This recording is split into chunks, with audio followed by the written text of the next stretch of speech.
इस दुनिया में बहुत सी चीज़ें हैं।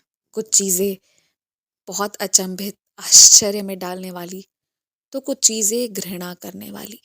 बहुत तरह की चीज़ें हैं। हर एक चीज़ तक पहुँच पाना या हर एक चीज़ से दूरी बनाना, ये भी मुमकिन नहीं है।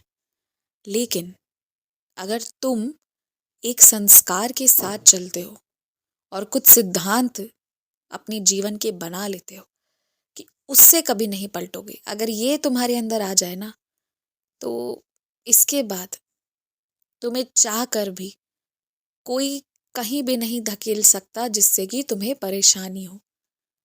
बस इतनी सी कुल मिलाकर बात है। तुम्हारे मन में एक महिला को लेकर बहुत ज़्यादा गुस्सा, चिढ़ सा हो गया है। पर जिसके लिए तुम्हें ऐसा हुआ है ना, उस व्यक्ति के मन में अब तक तुम्हारे लिए ऐसे कोई बात प्रकट नहीं हुआ है। मैं तुम्हें बस थोड़ा सा सचेत कर रहा हूँ कि बात ऐसी है ना कि वो व्यक्ति तुम्हें अभी भी बहुत चाहता है। मतलब उस व्यक्ति की चाहत में कोई कमी नहीं हुई है जो कि तुम्हारे अंदर हो गई है। मुझे ऐसा लगता है ना कि हर व्यक्ति एक जैसा नहीं होता। सबको सीखने में अलग अलग समय चाहिए होता है। मैं मानता हूँ, जब तुम अपना समय पैसा खर्च करोगे और वैसे में सामने वाला अगर उसके बदले तुम्हें सही कीमत नहीं दे, तुम्हें सही चीज़ें नहीं लौटाए, तो क्रोध आता है। लेकिन मुझे ऐसा लगता है ना कि तुम जो फैसला उस महिला के लिए ले रहे हो, वो सिर्फ अपने मन से नहीं ले रहे हो, वो औरों की सुनी सुनाई बातों पर ज़्यादा ले रहे हो। तो वो ठीक नहीं है, वो चीज़ गलत है, वो ठीक होना चाहिए।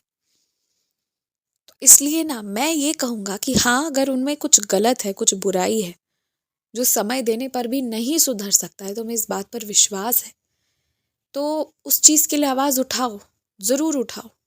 परंतु वो सिर्फ तुम्हारा फैसला होना चाहिए।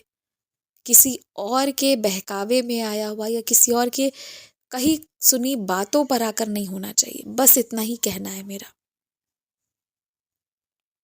और मैं तुमसे एक बात कहता हूँ, तुम्हारी एक थोड़ी सी बुरी आदत जो मुझे लगी, वो ये कि तुम पीठ पीछे ना कुछ लोगों के लिए थोड़ा बुरा बोलने लगे हो। तुम भी जानते हो मैं किस ओर संकेत कर रहा हूँ। एक बात मैं कहूँ तुमसे, जो जीवन में 4-5 लोग हैं ना, कुछ परिवार के होंगे और कुछ बाहर वाले होंगे। ये 4-5-6 लोग तुम्हारे बेहद करीबी हैं और बेहद करीबी होने भी चाहिए। तो इनके लिए ना, अगर इनकी बुराई करनी है तो मुंह पर करो, सामने कहो, ताकि वो सुधर जाए। पीठ पीछे नहीं।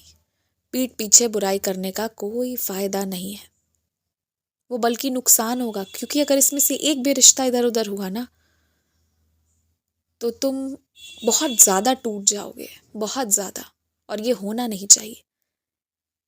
नज़र भी किसी की नहीं लगेगी, याद रखना। नज़र वाली जो चीज़ है, जिसका तुम्हें डर लगता है, तुम्हारे रिश्तों में नज़र के कारण कभी रिश्ते नहीं बिगड़ेंगे। परंतु अगर तुम पीठ पीछे बुरी बातें कहोगे ना, तो ज़रूर बिगड़ सकते हैं। आज इसी वक्त जब तुम मुझसे बात कर रहे हो ना, तो एक प्रण लो कि तुम पीठ पीछे किसी के लिए बुरी बात नहीं कहोगे, किसी के लिए नहीं। जो व्यक्ति ऐसा है जो सामने तुम्हारी बुरी बातों को बर्दाश्त कर सकता है, तो उससे कहोगे, और जो नहीं कर सकता है, वहां चुप रहोगे। जो लोग डरपोक होते हैं ना, हारे हुए लोग, किसी के पीठ पीछे बुराई करते हैं। तुम्हारे भी पीठ पीछे जो बुराई कर रहे हैं ना, वो हारे हुए हैं, वो परास्त हैं, पराजित हैं, इसलिए वो ऐसा कर रहे हैं। और तुम उस श्रेणी में नहीं आते हो, ना कभी आओगे। जो ये मानता है कि उसे नज़र लगती है, वो बीमार पड़ेगा, उसी के साथ ऐसा होता है। यदि तुम ऐसी मान्यता नहीं रखोगे, तो तुम्हारे साथ ऐसा कुछ नहीं होगा। ना बीमार पड़ोगे, ना नज़र लगेगी, ना और कुछ होगा। और अगर तुम्हें पहले से ऐसा कुछ लग रहा है, कुछ भी ऐसी चीज़ें जिसके कारण तुम्हारे मन में ये विश्वास है कि गड़बड़ हो सकता है, तो ऊदी लो, तुरंत ऊदी लो। ऊदी तो रामबाण उपाय है तुम्हारे पास। ऊदी मानो संजीवनी समान है तुम्हारे लिए। तो तुरंत उदी लो तुम, वो तुम्हारी रक्षा करेगी, द्वारका माई तुम्हारी रक्षा करेगी। इतना भरोसा तो है ना अपने बाबा पर, बस वो रखो। और मेरे लिए जो बड़े महंगे महंगे आसन लेने की सोच रहे हो ना, करना भी मत ऐसा। मैं जिस आसन पर बैठा हूं ना, मैं बहुत खुश हूं। मुझे आसन कुछ बदलावा नहीं चाहिए, और ना ही मैं इस वक्त तुमसे कोई वस्त्र की मांग कर रहा हूं। जो एक मैंने कहा है पहले कि हाँ, मैं पहनूंगा जो तुम दोगे एक बार, बस वही, और कुछ उसके अलावा करने की ज़रूरत मुझे नहीं है। जो तुम्हारे पास आसपास है ना, जो तुम्हें रोज़मर्रा के काम में सहायता प्रदान करते हैं, उन्हें अगर ज़रूरत हो वस्त्र की तो उन्हीं को दे देना। मेरा दिल खुश हो जाएगा उसी पे। खुश रहो, मुस्कुराते रहो, और अंदर से मजबूत बनो। क्षमता बढ़ाओ अपनी मेहनत करने की, तभी तो सफलता मिलेगी।